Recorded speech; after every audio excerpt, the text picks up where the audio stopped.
Hi, this is Leslie Drayton, and I've been an instructor with the GRAMMY Camps for over 10 years.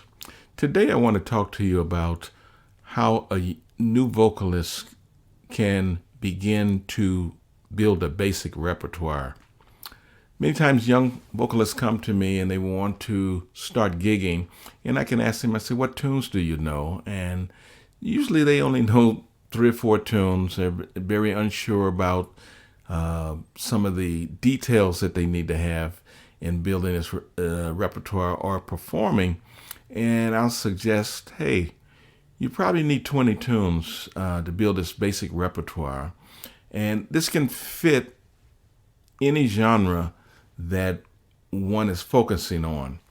These 20 tunes should be a variety of things, and it could be 4 up-tempo tunes, 4 mid-tempo tunes, 4 ballads, 4 Latin tunes, 4 current tunes in the genre that they identify with, or 4 tunes from another genre that they can adapt to the genre that they're most comfortable.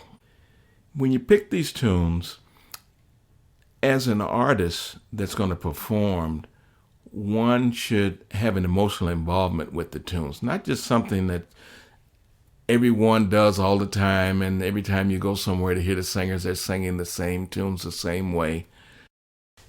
If you choose a workhorse, make sure you find a different way to deliver that tune.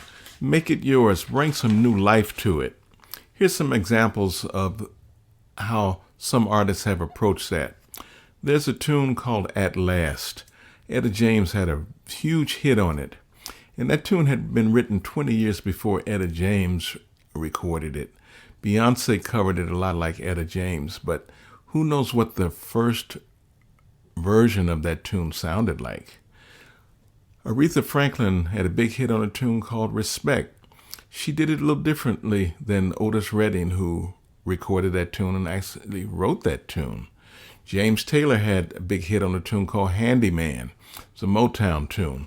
Luther Vandross and Keb Mo have great knacks of finding a different way to approach tunes and making it their own. Dolly Parton wrote a tune called I'll Always Love You. Whitney Houston brought new life to that tune.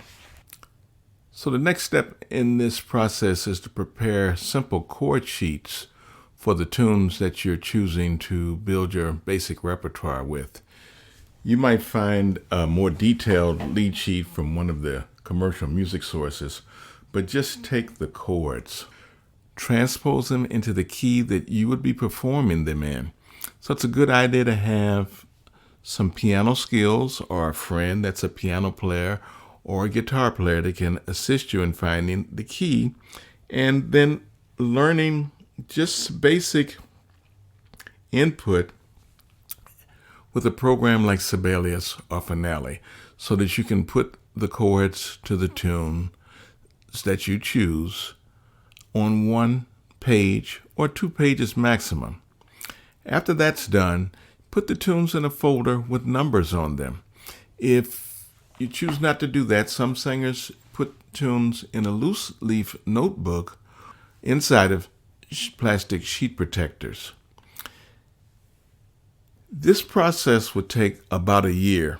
So you've got 20 tunes. It takes 2 or 3 weeks to learn a tune, transpose that tune, put it in the folder, put numbers on it, do whatever you need to do to start compiling this basic foundation of tunes.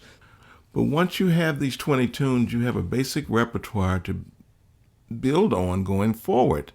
And as you find new tunes, you just add a tune at a time at your leisure. And before you know it, you have a large repertoire, and you also have lead sheets to pass out to musicians when you go into an impromptu situation.